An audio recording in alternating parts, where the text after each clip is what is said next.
हाँ जानता हूँ सूरज, तुम्हारे पिता की तुम्हारे सौतेली माँ से जो दूसरी संतान है, तुम्हारा पिता बलिया भी उसे ज्यादा ही चाहता है। समझता हूं मैं। कभी कभी तो मन करता है मुखिया जी कि मैं ये गांव छोड़कर ही चला जाऊं। अरे ऐसी हरकत भूल कर भी मत करना सूरज। यही तो तुम्हारी सौतेली माँ और सौतेला भाई चाहते हैं। उन दोनों ने तुम्हारे पिता की आंखों में झूठे विश्वास की पट्टी बांध रखी है, समझे?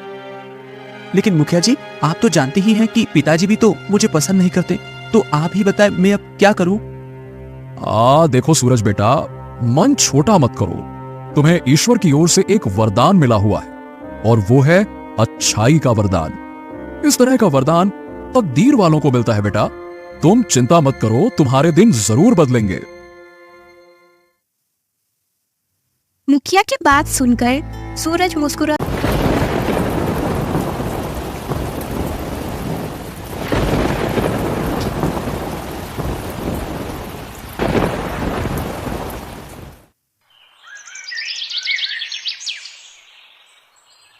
चंदनपुर राज्य के एक गांव में राजवीर और सूरज नाम का दो सौतेले भाई रहा करते थे। सूरज की माँ सूरज को जन्म देते ही चल बसी। एक दिन सूरज एक घने पेड़ के नीचे उदास बैठा हुआ था कि तभी गांव का मुखिया आकर उससे बोला, क्या बात है सूरज, आज फिर तुम इस पेड़ के नीचे उदास बैठे हुए हो? क्या घर वालों से फिर से झगड़ा हुआ?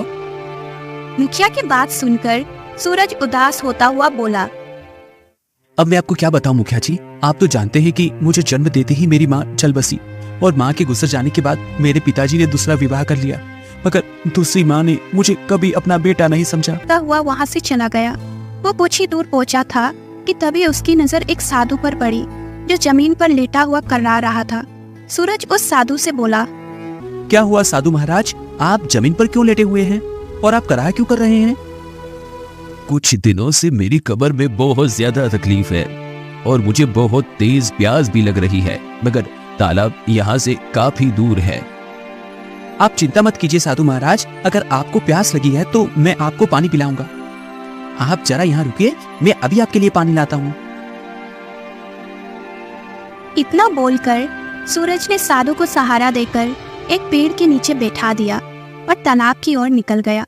कुछ देर बाद सूरज पानी लेकर साधु के पास आकर बोला, ये लीजिए साधु महाराज, मैं आपके लिए पानी लाया हूँ। साधु पानी लेते हुए सूरज की ओर देखकर बोला, वो तुझे मनुष्य समझते हैं, समझा? क्योंकि जिस दिन तू पैदा हुआ था ना, उसी दिन तूने अपने माँ को खा बैठा। उनके दिल में इस बात की गहरी चोट है, पर हर बार जब वो तुझे देखते हैं तो उन्हें उस दिन का दर्द याद आ जाता है। अपनी सौतेली माँ की जुबान से ये सब सुनकर सूरज पूरी तरह से क्रोधित होकर बोला, बस बहुत हो गया माँ, इसके आगे मैं और कुछ सुनना नहीं चाहता। खबरदार जो मुझे माँ कहा, मैं तेरी कोई माँ वा नहीं, समझा? मेरा सिर्फ एक ही बेटा है और वो है राजवीर। ठीक है, मैं जा रहा हूँ और आज पिताजी से मैं बात करके ही रहूंगा। इतना बोलकर सूरज गुस्से से अपने खेत में चला गया, जहाँ उसका पिता बलिया अपने बेटे राजवीर के साथ बैठा हुआ था। जानते हो, मैं जमीन पर घंटों से पड़ा हुआ था, मगर किसी ने मेरी तकलीफ को नहीं देखा। तुम पहले इंसान हो जिसने मेरी तकलीफ को देखा और मेरे लिए इतनी दूर से पानी लेकर आए। बेटा जरा तुम्हारा हाथ दिखाओ, मैं तुम्हारा हाथ देखना चाहता हूँ। इतना बोलकर साधु ने सूरज का हाथ पकड़ दिया और उसकी हाथों की रेखाएं बहुत गौर से देखा। फिर रहस्यमय अंदाज में सूरज की ओर देखकर बोला, तू बड़ी तकदीर वाला है बेटा। साधु की बात सुनकर सूरज मुस्कुराता हुआ अपने घर चला आया। घर आते ही उसकी सौतेली माँ उस पर बरस पड़ी। दिन भर तो तू कोई काम काज करता नहीं, बस बैठे बैठे खाता रहता है, ऐसे ही आवारागर्दी करता रहता है। अरे मेरे बेटे राजवीर से कुछ सीख, वो अपने पिता के काम में हाथ बटाता है, खेतों में बराबर से हाल चलाता है। अपनी सौतेली माँ की बात सुनकर सूरज क्रोधित होते हुए बोला, वो खेतों में हल इसलिए चलाता है क्योंकि पिताजी उसे अपने हल से काम करने की इजाजत देते हैं, लेकिन जब बात मेरी आती है तो पिताजी मुझे खेत में देखना भी पसंद नहीं करते। वे शायद सोचते हैं कि मैं इस काम के लिए बना ही नहीं हूँ, या शायद उन्हें लगता है कि मैं उतनी मेहनत नहीं कर पाऊंगा जितनी वे चाहते हैं। हर बार जब मैं खेतों की ओर बढ़ता हूँ तो उनके चेहरे पर एक नाराजगी दिखने लगती है। हाँ हाँ, जानती हूँ कि तू अपने पिता की नाराजगी को महसूस करते हो, लेकिन शायद तू अभी तक नहीं समझ पाए कि वो ऐसा क्यों करते। सूरज गुस्से से अपने पिता से बोला, पिताजी, आज आपको मुझे बताना ही होगा कि आखिर मेरी गलती क्या है। क्या आप मुझे राजवीर की तरह प्रेम नहीं करते? क्यों आप मुझे राजवीर की तरह खेत में काम नहीं करने देते? तुम्हारी परवरिश करना मेरी मजबूरी थी। तुमने पैदा होते ही अपनी माँ को मुझसे छीन लिया। तभी वहाँ पर वही साधु आ पहुँचा जिसकी कुछ देर पहले सूरज ने मदद की थी।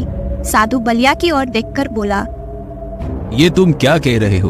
तुम शायद जानते नहीं कि तुम जिस पुत्र को मनहूस बोल रहे हो, तुम्हारा वो पुत्र कितनी बड़ी तकदीर वाला है। ये और तकदीर वाला, ये भला कैसे संभव है? हाँ, वो तो तुम्हें समय आने पर ही पता चलेगा। साधु की बात सुनकर बलिया के बगल में खड़ा हुआ राजवीर सूरज का मजाक उड़ाते हुए बोला, ये आप कैसी बात कर रहे हैं साधु महाराज? तकदीर वाला और ये? अरे जो पैदा होते ही अपनी माँ को खा गया और जो इस उम्र में आकर भी अपने माता पिता पर बोझ बनकर बैठा हुआ है, वो भला तकदीर वाला कैसे हो सकता है? अपने सौतेले भाई की जुबान से अपने लिए ये सब सुनकर सूरज की आंखों में आंसू आ गए। तभी साधु सूरज की ओर देखकर बोला, तुम्हें दिल छोटा करने की कोई आवश्यकता नहीं बेटा। जो लोग तुम्हारा मजाक उड़ा रही हैं, वही लोग भविष्य में तुम्हारी प्रशंसा के पुल बांध देंगे।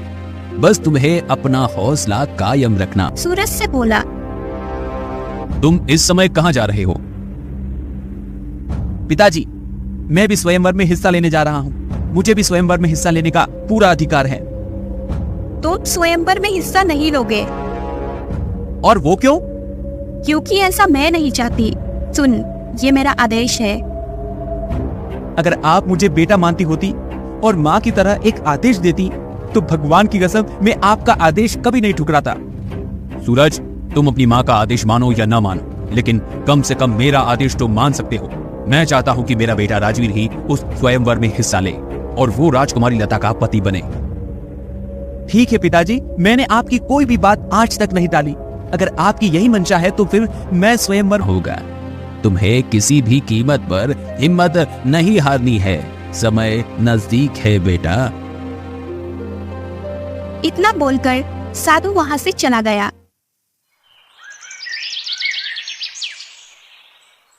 समय ऐसे ही बीतता रहा। कुछ समय बाद एक सैनिक सूरज के गांव में आकर सभी गांव वालों को एकत्रित करते हुए बोला, महाराज विक्रम अपनी पुत्री लता का एक स्वयंवर रच रहे हैं और महाराज विक्रम का यह आदेश है कि उस स्वयंवर में सिर्फ राजकुमार और राजा महाराजा ही नहीं, बल्कि उनकी प्रजा के आम वीर नागरिक भी हिस्सा ले सकेंगे।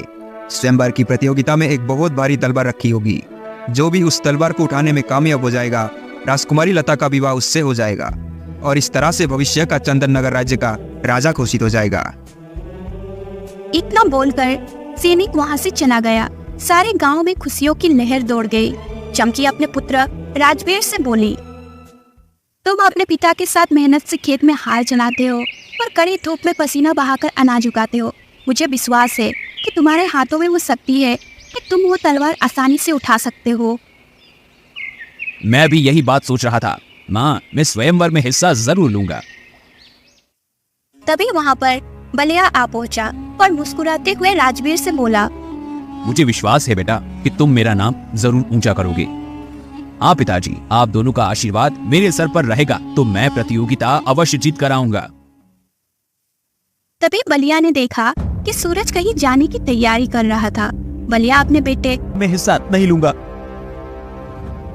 इतना बोलकर सूरज उदास होकर अपने घर से बाहर निकल गया।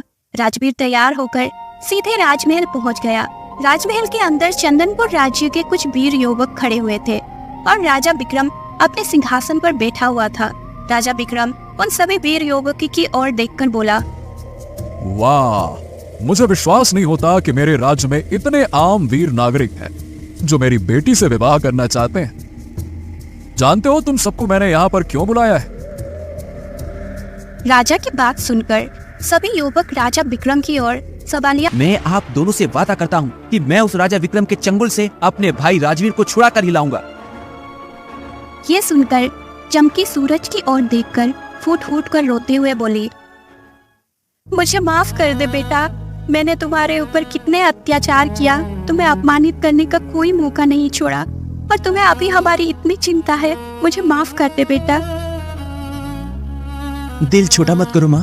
आपने मुझे भले ही बेटा ना समझा हो, परंतु मैंने आपको हमेशा से ही अपनी माँ की तरह समझा है। मैं अभी और इसी समय राजा विक्रम के महल में जाकर उससे बात करूंगा।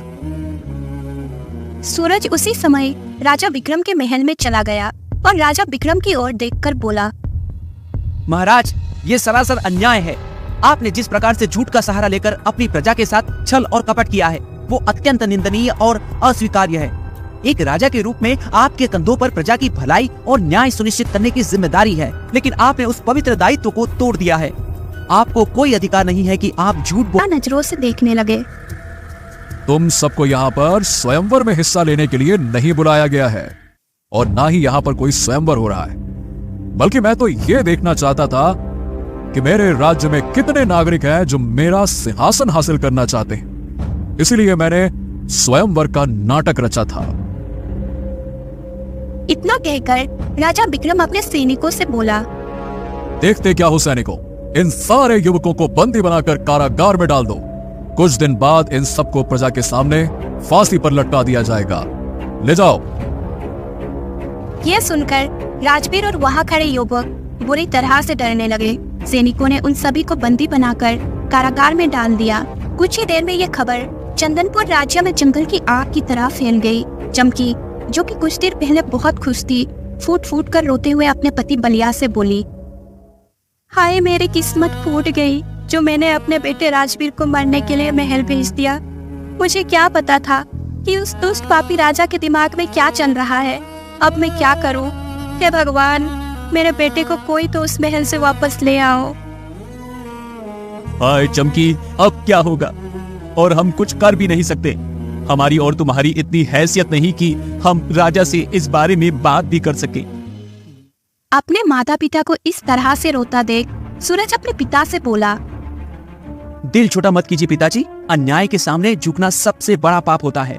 महाराज का कोई अधिकार नहीं कि वो इस तरह से प्रजा के साथ अन्याय कर सके। राजवीर मेरा भाई है। वो सोतेला है तो क्या हुआ? मैं तो उसे अपने सगे भाई की तरह मानता हूँ। कौन है ये? सूरज, ये है मेरी पुत्री राजकुमारी लता। ये सुनकर सूरज बुरी तरह से चौंक पड़ा। हाँ, तुम्हारा चौंकना स्वाभाविक। तुम सोच रहे होगे कि मेरी पुत्री इतनी बदसूरत क्यों है। दरअसल मेरी पुत्री हमेशा से इतनी बदसूरत नहीं थी, बल्कि ये राज्य में सबसे सुंदर लड़की हुआ करती थी। कुछ समय पहले की बात है जब मेरी पुत्री सैनिकों के साथ जंगल में घूमने के लिए गई और वहां पर एक तांत्रिक था जिसकी नजर मेरी पुत्री पर पड़ गई। वो मेरी पुत्री की सुंदरता का दीवाना हो गया और सीधे मेरे पास आकर मेरी पुत्री का हाथ मांगने लगा। अब तांत्रिक की बात सुनकर मैं गुस्से में आग बबूला हो गया और मैंने उसे धक्के मारकर अपने राज्य से बाहर फेंकवा दिया। मगर उस तांत्रिक ने अपनी तंत्र शक्ति के जरिए मेरी पुत्री को बदसूरत बना दिया। मैंने बहुत से पहुंचे बोलकर प्रजा के साथ इस तरह से अत्याचार कर सके।